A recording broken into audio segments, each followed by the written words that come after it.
and welcome everybody to today's and this year's exciting episode. Happy New Year! Happy New Year. Je m'appelle Joshua. J'ai Angleterre. Le oui-oui. Les omelettes du fromage. I knew it was going to contain omelette du fromage. Yeah. I can speak French, I just don't understand it. So I don't know what I said.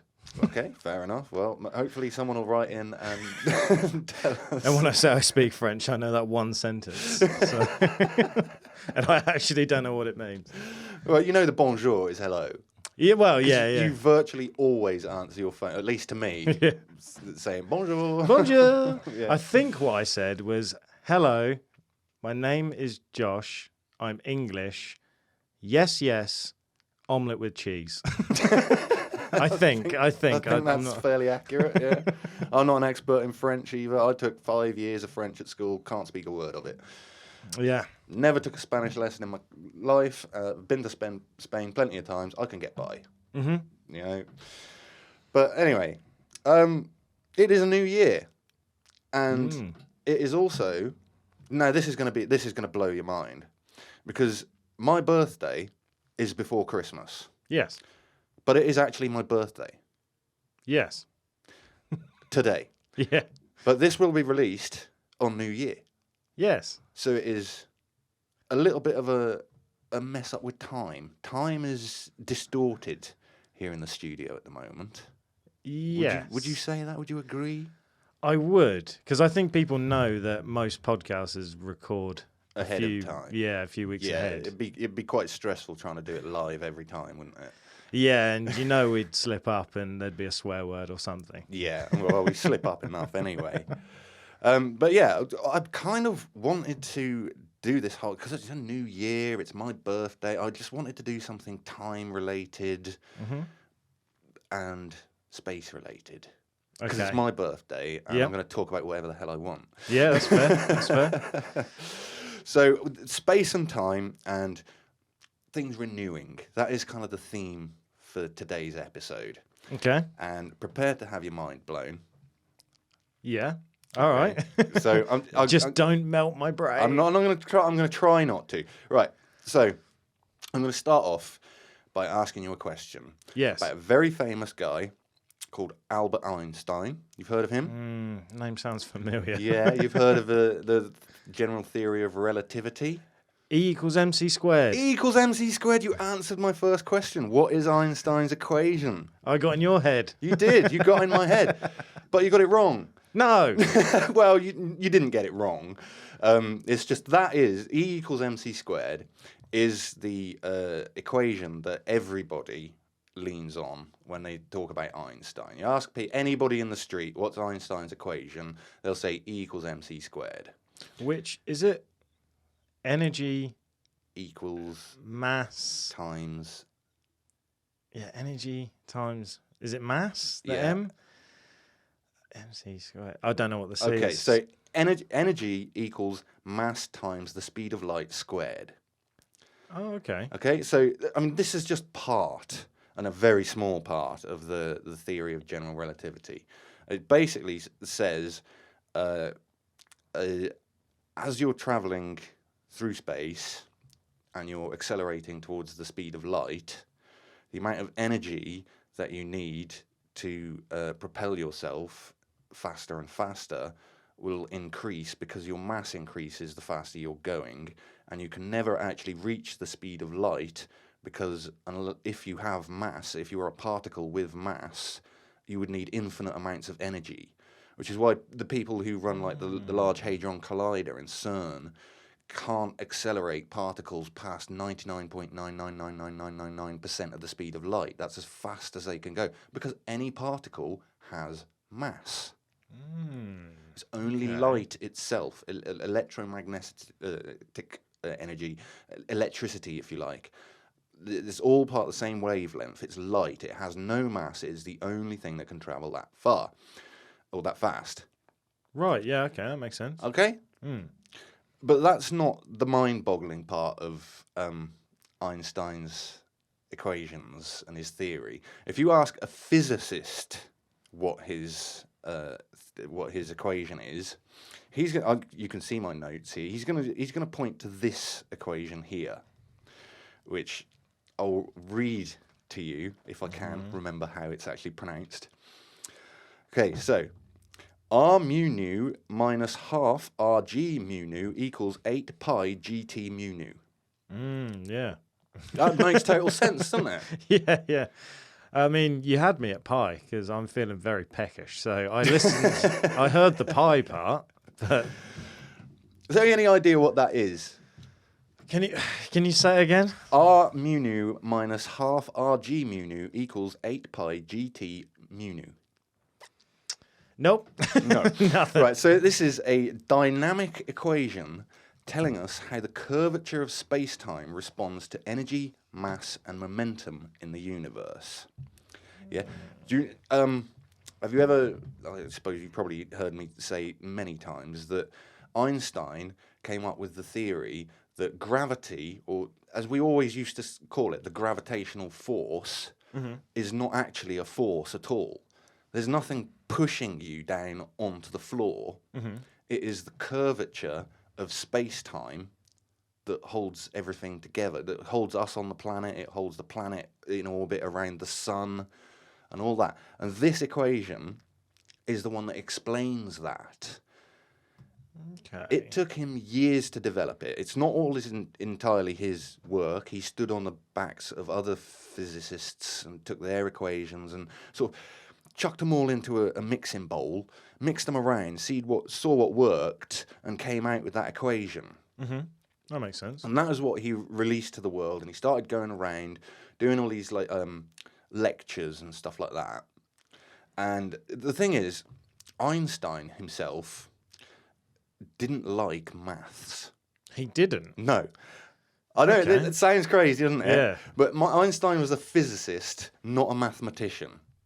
Right? So he only really did maths when he needed to, and he only learned sort of as much as he needed to get the job done. Right. And when he came up with this theory, that's just a general theory about all governing all bodies in space, in orbit around each other. Everything's falling all the time, and that explains that.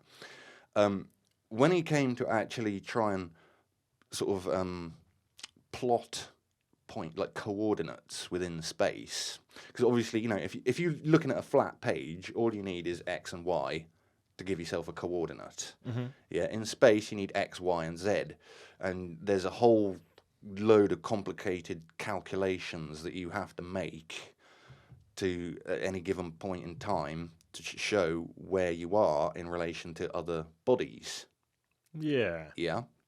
So am I right in thinking, just so I can kind of follow you? Yeah. No, carry on. Get your head around it. There are coordinates for like where the planet is in sequence with other planets. Yes. So like you could say the Earth's coordinates to Mars are always going to be the same.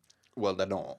But because I was going along the lines of all the planets travel through space, so those coordinates would change.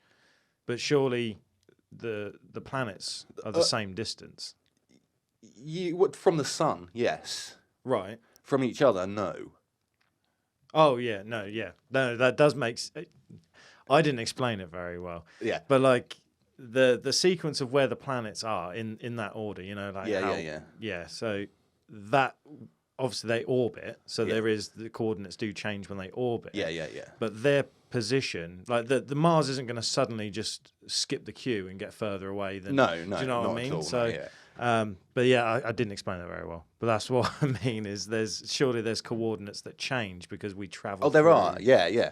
And Einstein realised this, and even though he's got his general relativity equation there that explains how that all fits together and works, when actually trying to plot the coordinates of a given body in space, or the relationship between two given bodies in space, he realised, because this is made up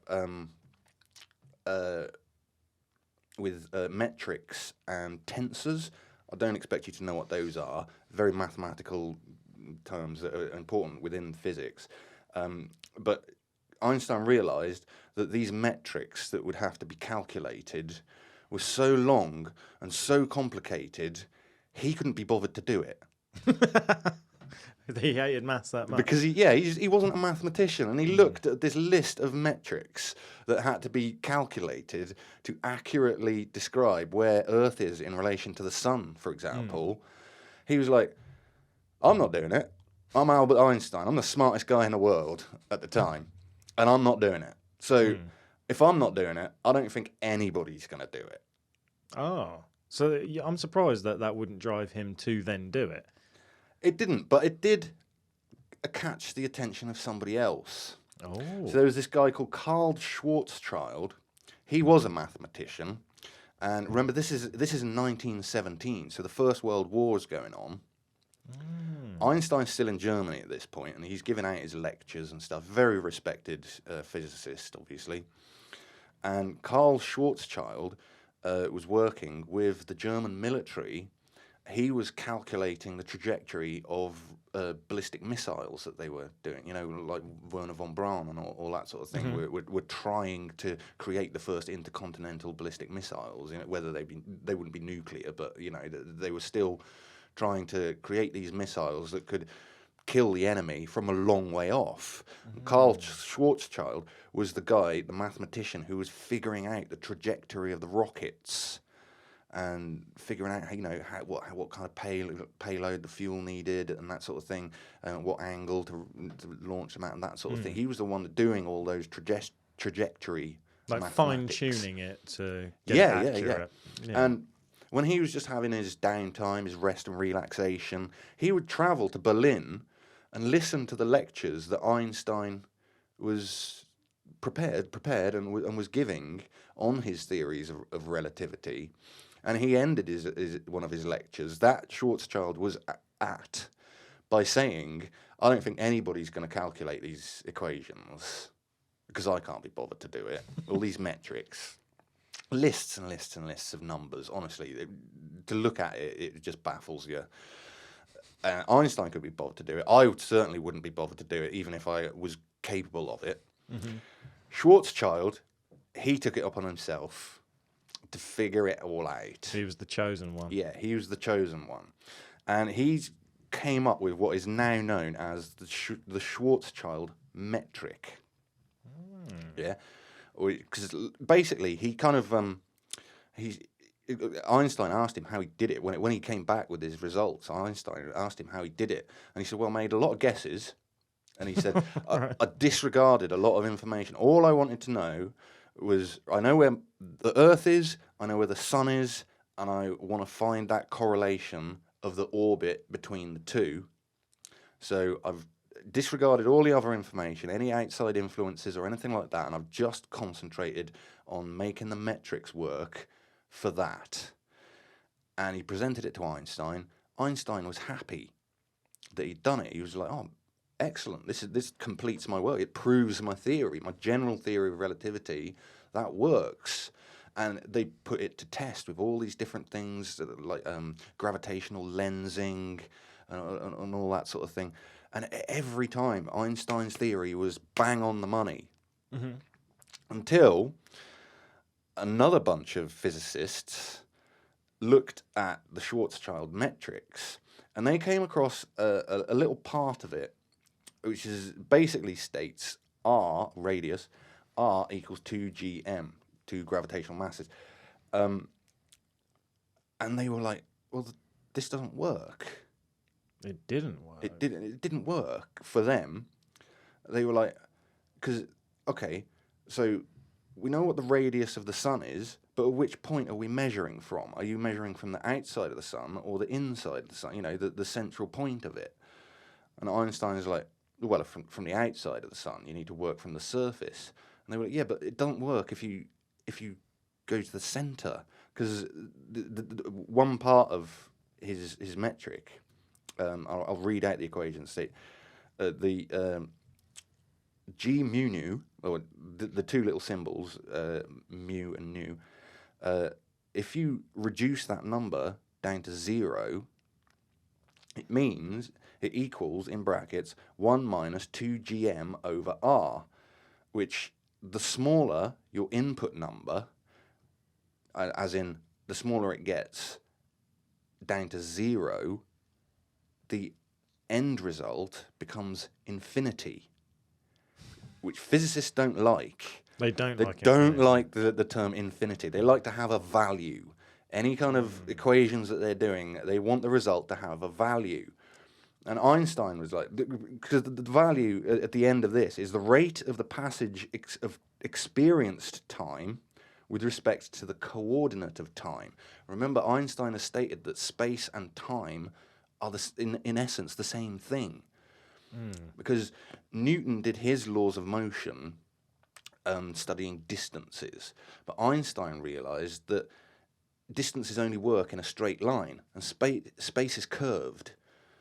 That still blows my mind that space is curved. Yeah. It's curved in all dimensions.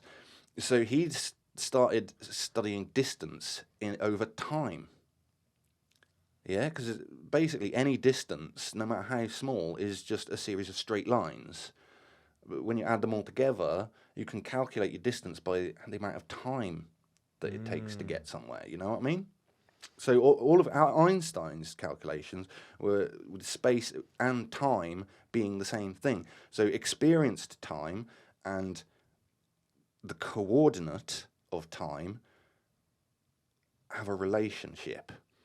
But these physicists were like, but what happened? Because when you input your metric in as 0, it comes out as an infinity. And Einstein's like, well, yeah, because who's looking for a radius of 0? That's what the input is, the radius. He's like, planets don't have a radius of 0. Stars don't have a radius of 0. We're looking for the theory that governs how these bodies react with each other and are interconnected. And the physicists were like, yeah, that's a good point. But what about when things collapse? You know, supernovas happen, stars collapse. And Einstein was like, yeah, okay, they do, but they still don't collapse to 0 radius. So the infinite is not even a thing that we need to worry about, because there's nothing out there in space that has a 0 radius. How wrong he was. There is stuff with 0 radius. Well, what is something with 0 radius? A point in space that has mass but no volume. What would we call that? Is it dark matter? No, but we will get to that. It's a black hole. Ah, of course, yeah. A black hole is that point where matter has collapsed in on itself to a point where it takes up no space. It's a singularity. It is a single point in space with infinite density and no volume. Ah. Yeah, black holes scare me. Yeah, they are scary. And we always think of like black holes as not being that, because we see like the supermassive black holes that are at the center of the galaxy. And like say like the Sagittarius black hole that's at the center of our galaxy is actually the size of our solar system.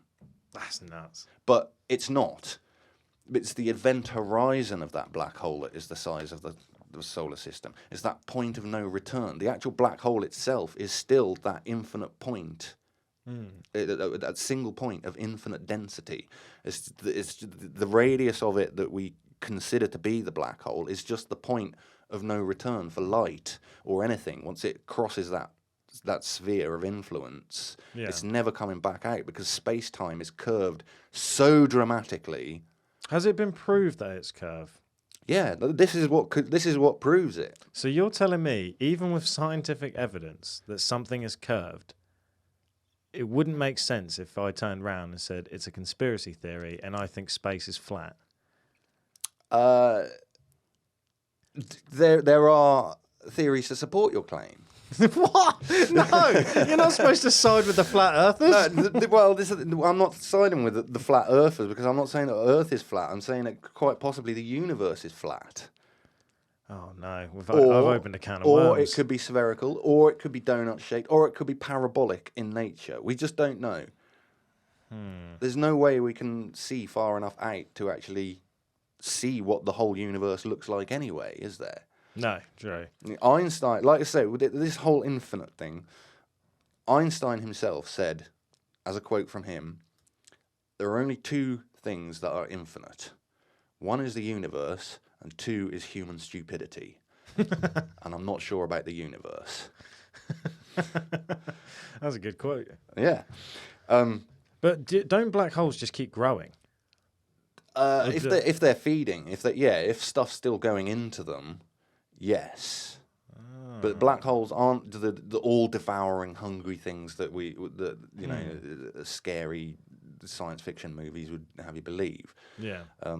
They can be dormant, like a volcano, just literally not swallowing in anything, just minding their own business because nothing's close enough to break apart and fall in.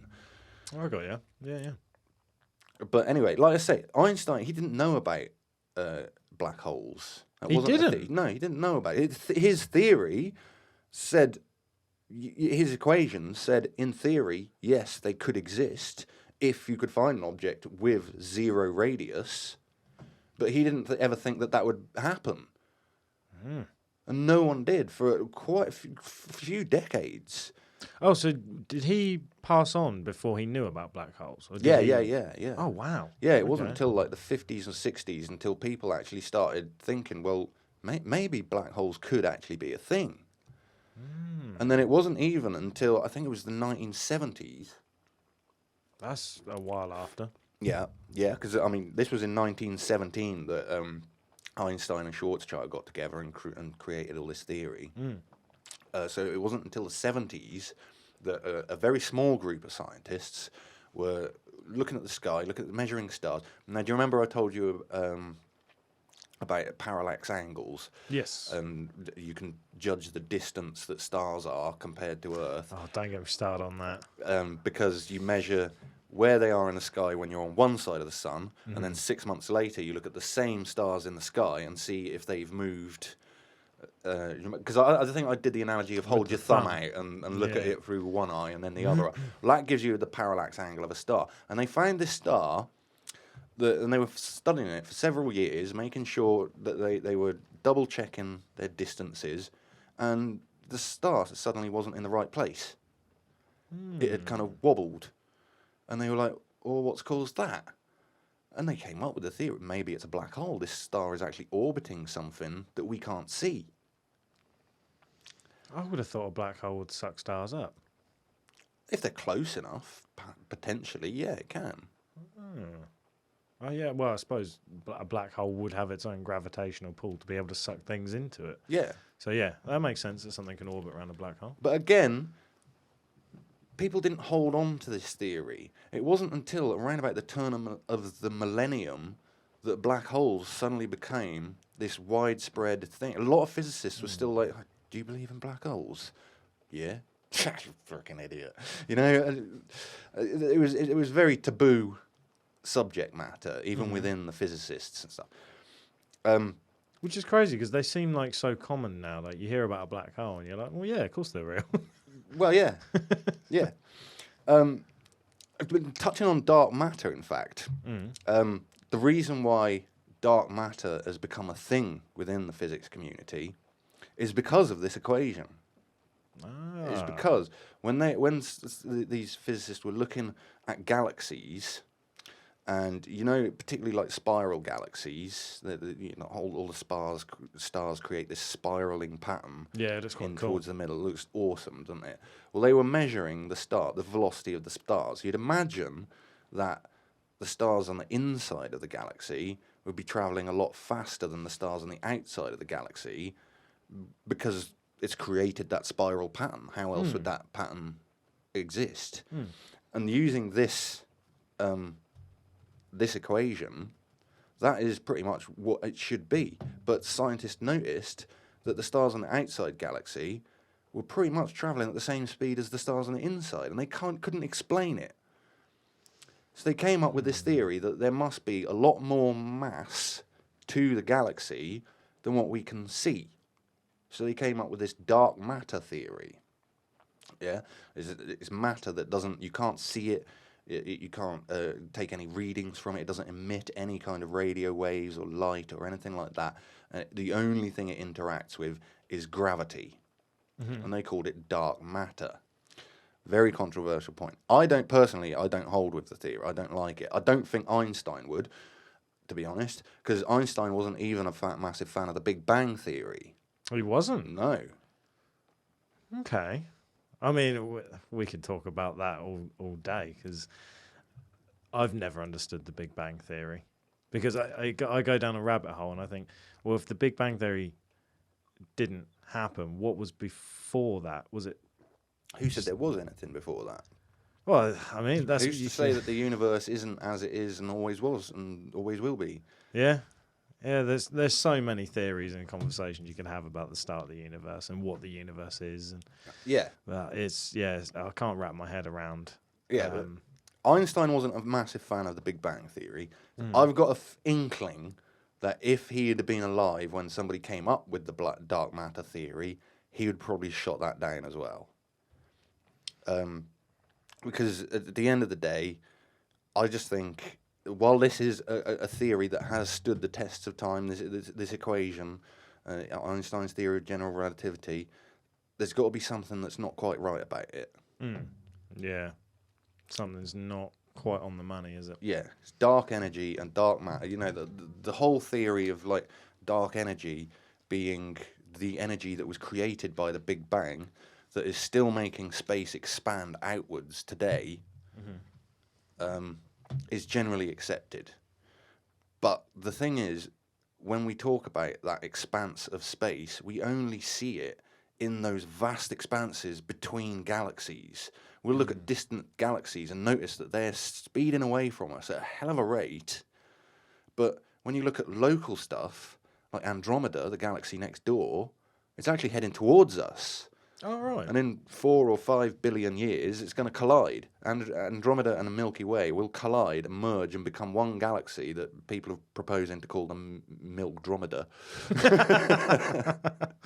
That's got a ring to it. But do you know what I mean? We only see space expanding in these vast fields of nothingness in between galaxies. You don't see it within the galaxy itself. You don't see it in between us and Andromeda, or us and the large and small Magellanic Cloud, you know, our neighbouring small galaxies. Gravity seems to be still taking hold on that. You know, we're drifting together. Excuse me. So that is something we're going to revisit in a little while, because at the moment, what we've done so far is we have. We decided, if you like, that Einstein basically theoretically invented black holes. And over time, we know that they are a thing. Now we've even taken pictures of 2 of them.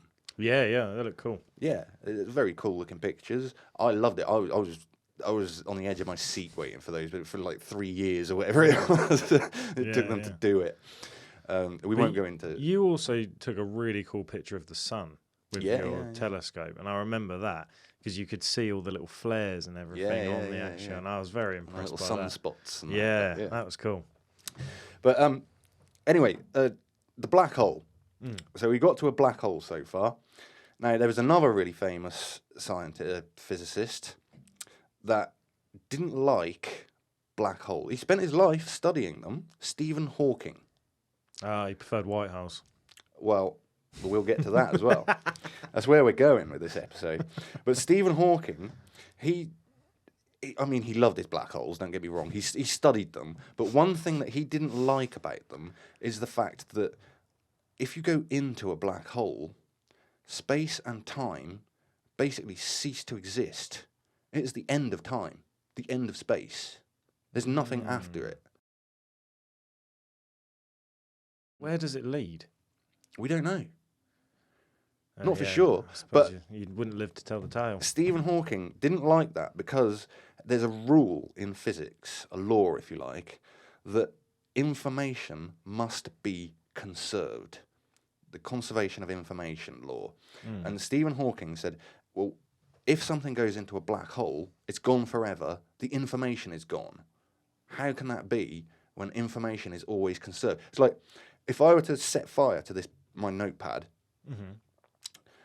and it was completely destroyed, and then I managed to suck up all of the smoke and all of the ash and rebuilt it molecule by molecule, you could, in theory, physics states, you could rebuild that notebook, and all the information within it would still be conserved. Yeah?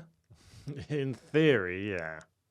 But In theory, yeah. yeah. So black holes, Stephen Hawking didn't like the fact that if you go into a black hole, nothing comes out of it. So he came up with, he started looking into quantum dynamics and quantum physics. Right. Because even Albert Einstein calls quantum theory spooky goings on in the very small. He wasn't a fan. He didn't study that end of things. He stayed away from that. He was more into his space and big things. Okay. Stephen Hawking was trying to find a unified theory of everything that takes quantum physics and the general relativity and can combine them. The theory of everything. The theory of everything. Not sure anyone will ever actually come up with that. But when Stephen Hawking was looking at these black holes and this conservation of information, he realized that once you get into that black hole, once you're on the event horizon, your molecules, or the parts that make up molecules, are going to be pulled towards the center at a different rate. Like the nucleus at the center of an atom is heavier than the electron orbiting around the outside of it. So the proton at the center would be pulled into the black hole before the electron on the outside, and the two would be separated, but still under the same influence. This is called quantum entanglement. So the information of that atom is still in both separate parts, even though they're in two different places in space. And the electron is then drifts off away from the black hole. Why doesn't that get sucked in? I don't know. But it's irradiated out as this stuff that Stephen Hawking named after himself Hawking radiation. And this was something that he was trying to prove all the way up to his death. It was a theory that he had to conserve information. And now we've got that out of the way.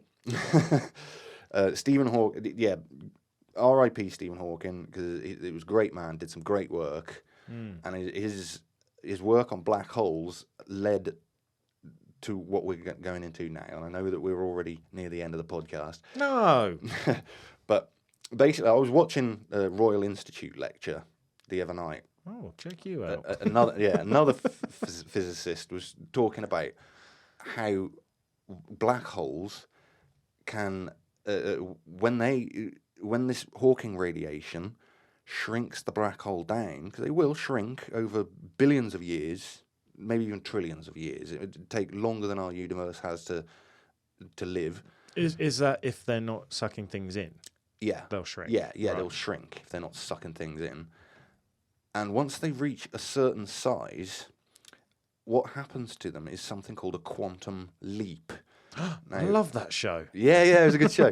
What a quantum leap actually is when we go back to that atom, the proton and the electron orbiting around it, that orbiting electron can orbit close to the atom, to the nucleus like that, or it can do a quantum leap and it goes boink like that and it orbits further out.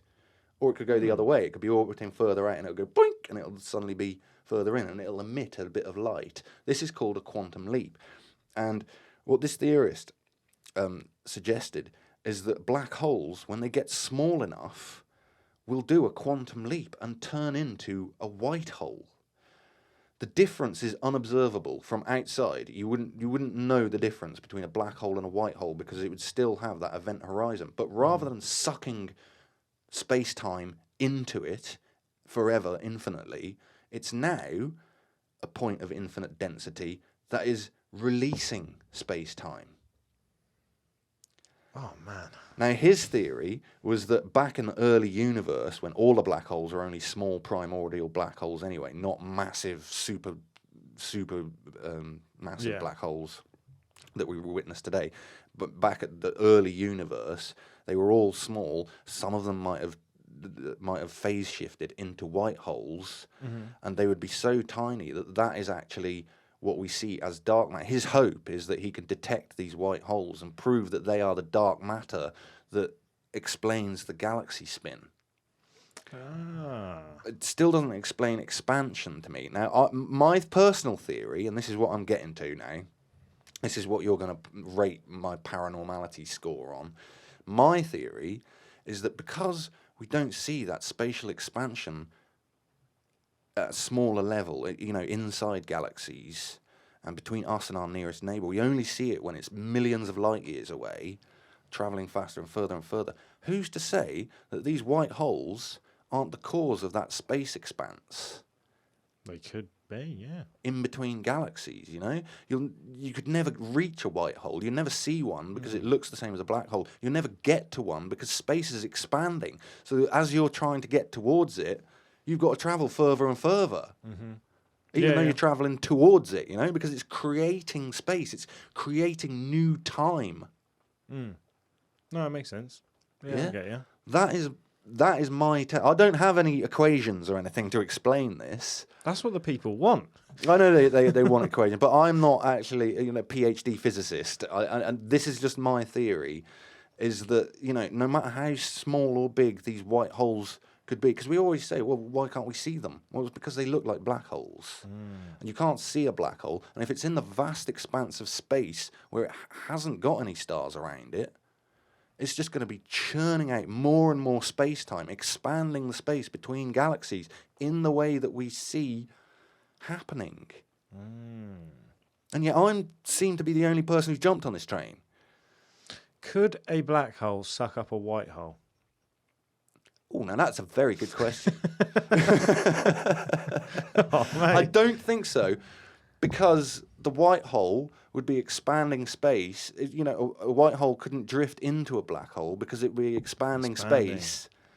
So it would kind of almost like a magnet. Yeah. Just pushing it along. I do like your theory. So that is my theory. White holes, renewing time. We've come full circle. New year, new time, new theory. Yeah. That's very interesting. So when we go to the paranormality scale, what would you give my new theory of relativity? Wow. I mean, for New Year, I was just going to try and lose a bit of weight. And now I've got relativity to think about and all sorts of holes. This is a roller coaster. I've blown your mind. Yeah, I quite like that theory, to be fair. Yeah. Because I don't like the idea of just being black holes sucking everything in and getting bigger, like you said with sci-fi. I don't films. like dark matter and I don't like dark energy. I think there's got to be another explanation. I kind of understand the cosmic microwave background and how, if you turn on old-fashioned TV and don't tune it in, the static on the screen is the cosmic microwave background, they say. That is the evidence of the Big Bang. The static on a radio, when you're trying to tune in a radio in between radio stations, you just hear...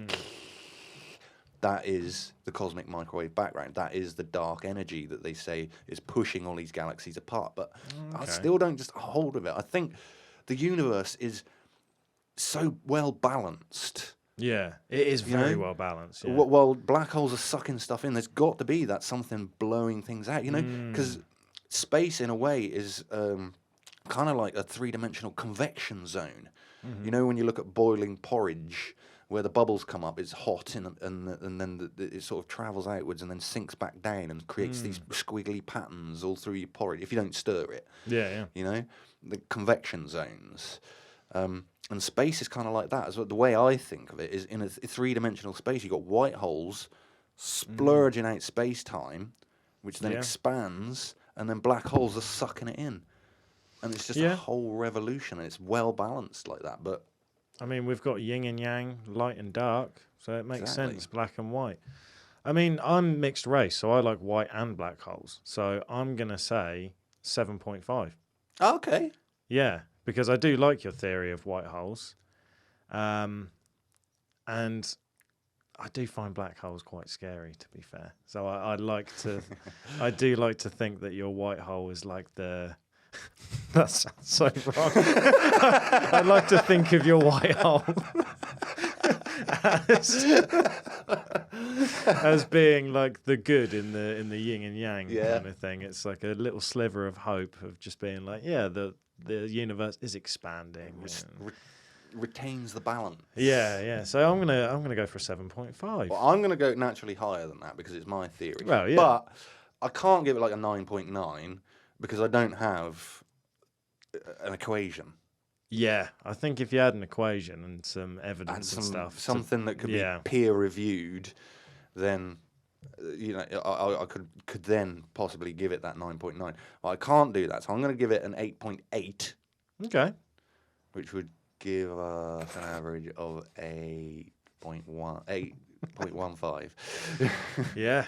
That's right. But I'd like to put that out there as a theory, and if any professional physicists, PhD students or anything, hear this and think, actually, Pirate might have an idea there and wants to try and write out an equation for me, I'll be very grateful. Yeah.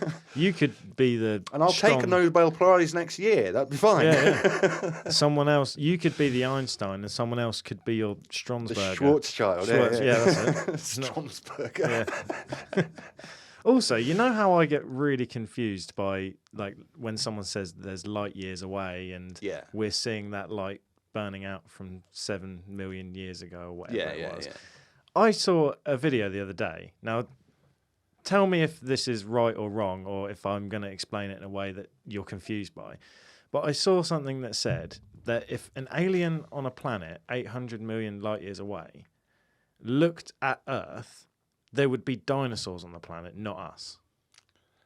There wouldn't even be dinosaurs if it was 800 million light years. Well, whatever the time difference of when dinosaurs were.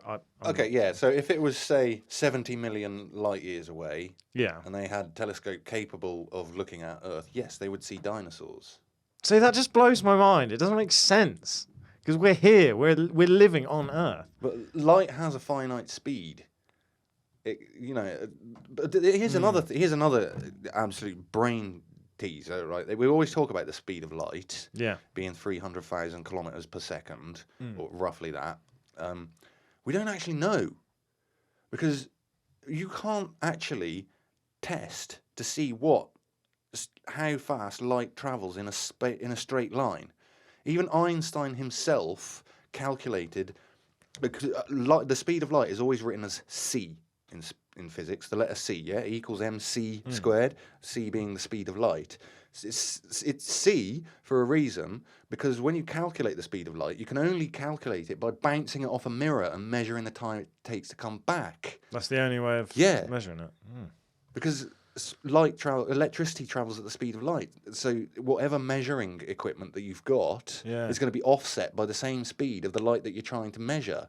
So Einstein himself set the speed of light as c because it's a plus b. A being the time it takes to get from a point of origin to the mirror, and b being the time it takes to get from the mirror back to the point of origin.